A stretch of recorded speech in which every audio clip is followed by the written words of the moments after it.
23 मार्च 1931 को महान देशभक्त, क्रांतिकारी, हमारे बलिदानी भगत सिंह, राजगुरु, सुखदेव देश को आजाद कराने के लिए हंसते हंसते फांसी के फंदे पे झूम गए थे।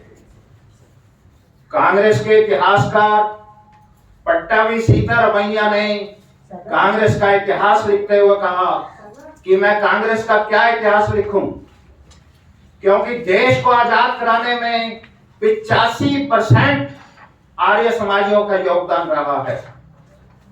भगत सिंह के परिवार में क्रांति की, देशभक्ति की मशाल जलाने का काम आर्य समाज के संस्थापक महर्षि स्वामी दयानंद सरस्वती जी के द्वारा हुआ।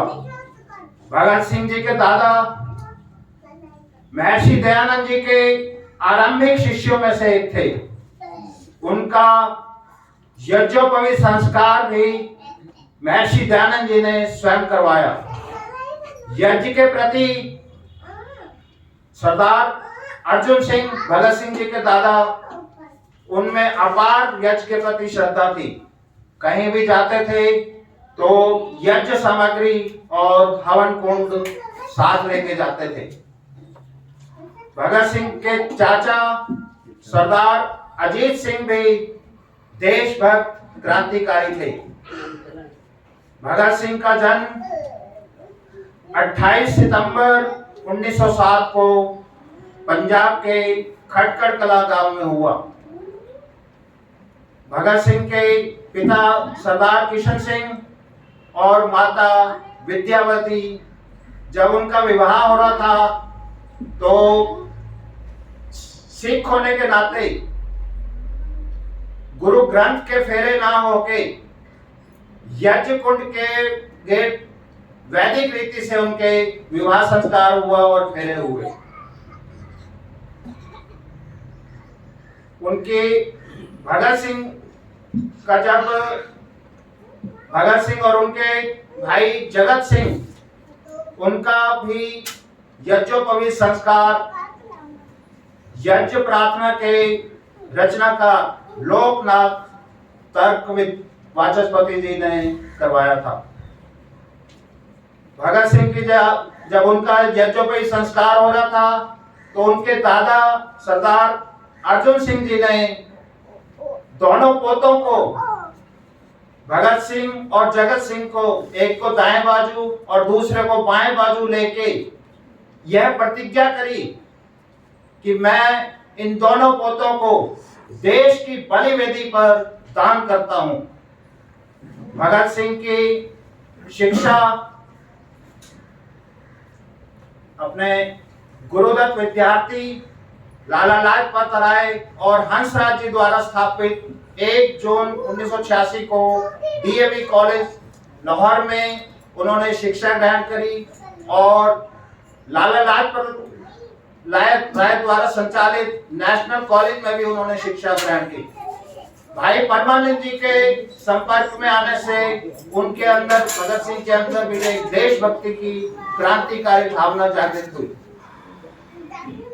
दिल्ली आकर उन्होंने नौजवान भारत सभा का चंद्रशेखर आजाद और सुखदेव के साथ मिलकर गठन किया और बम बनाने की विद्या भी सीख ली।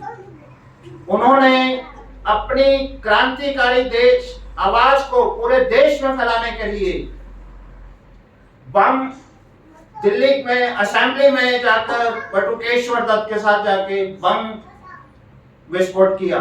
उसमें कोई किसी का नुकसान नहीं हुआ। उनका उद्देश्य सिर्फ यही था कि जो क्रांति की आवाज दबी हुई है, जो माध्यम हमें नहीं मिल रहा, वो पूरे देश में फैले और उसका लाभ हुआ। वो बेकसूर थे, उनको आखिर कुछ दिनों बाद रिहा कर दिया गया। नवंबर 1928 में लाहौर में साइमन कमीशन के विरोध में लाला लाजपत राय जी के नेतृत्व में विरोध प्रदर्शन हुआ, जिसमें अंग्रेज अधिकारी जॉन सैंडर्स के आदेश पर उन पर बहुत भारी लाठियों का प्रहार किया गया, जिनमें बहुत उनको चोटें आई और कुछ दिन बाद उनका देहांत हो गया। सरदार भगत सिंह उनके निधन से बहुत आहत हुए और उन्होंने प्रतिज्ञा ली कि मैं जॉन सैंडर्स की हत्या करके इसका बदला लूंगा। और अंततः 17 दिसंबर 1928 को उनको मौका मिला और जॉन सैंडर्स को गोली मारकर उन्होंने हत्या कर दी और उस लाला जी का बदला ले लिया। तो धरपकड़ शुरू हुई। अपने केश और दाढ़ी कटाकर, वेश बदलकर, तिरछी टोपी लगाकर भाग खड़े हुए और कलकत्ता आर्य समाज में जाके उन्होंने शरण ली। जो हम ये फोटो भगत सिंह का देखते हैं, ये वही वहां का एक फोटो है, तिरछी टोपी वाला। मतलब 7 सितंबर 1930 को उनको पकड़ने के बाद लाहौर में जेल में डाल दिया गया और उन पे मुकदमा चलाया गया। 7 सितंबर 1930 को उनके खिलाफ फांसी की सजा का ऐलान हो गया। 14 फरवरी 1931 को ये बनारस हिंदू विश्वविद्यालय के संस्थापक पंडित मदन मोहन मालवीय जी ने लॉर्ड इरविन के पास जाके मर्सी पिटीशन दायर की ताकि भगत सिंह की फांसी को रुकवाया जा सके और सजा भी कुछ कम हो जाए। लॉर्ड इरविन ने उनकी बात सुनी और उनको कहा भी आप कांग्रेस के पूर्व अध्यक्ष हैं, वर्तमान अध्यक्ष नेहरू और गांधी जी अगर इस पिटीशन के समर्थन में अपना पत्र दें और कांग्रेस के अन्य 20 कम से कम सदस्य भी पत्र दें तो हम इस पर विचार कर सकते हैं। पंडित मदन मोहन जी नेहरू जी से और गांधी जी से मिले।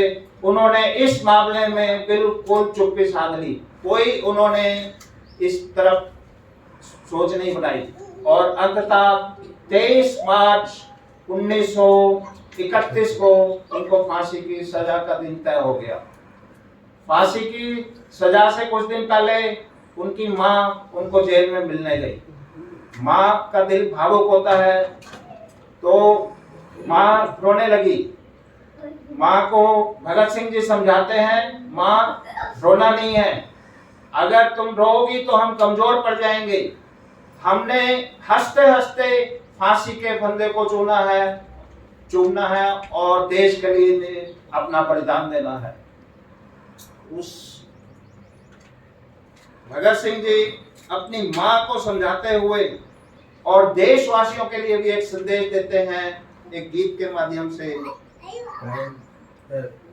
तू ना रोना कि तू है भगत सिंह की माँ, तू न रोना कि तू है भगत सिंह की माँ, मर के भी लाल तेरा मरेगा नहीं, घोड़ी चढ़ के तो लाते हैं दुल्हन सभी, हंस के हर कोई फांसी चढ़ेगा नहीं, इश्क आजादी से आशिकों ने किया, देख लेना उसे हम बहा लाएंगे।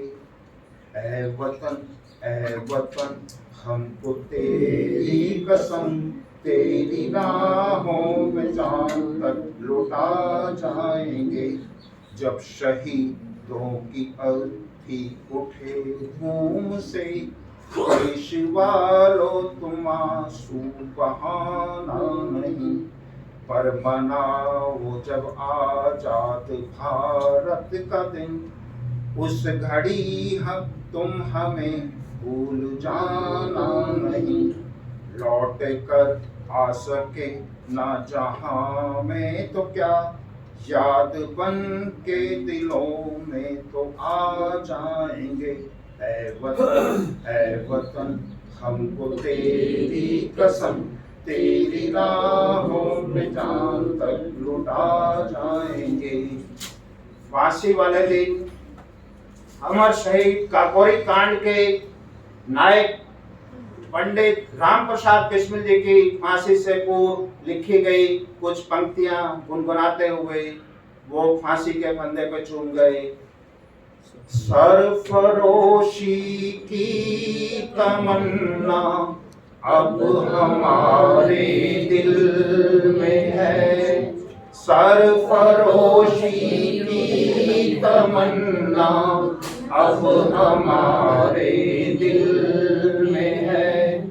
देखना है जोर कितना बाजुए का दिल में है, सरफरोशी की तमन्ना अब हमारे दिल में है। आज के उनके बलिदान दिवस पर उन महान क्रांतिकारियों को, देशभक्तों को भावपूर्ण श्रद्धांजलि और शत शत नमन।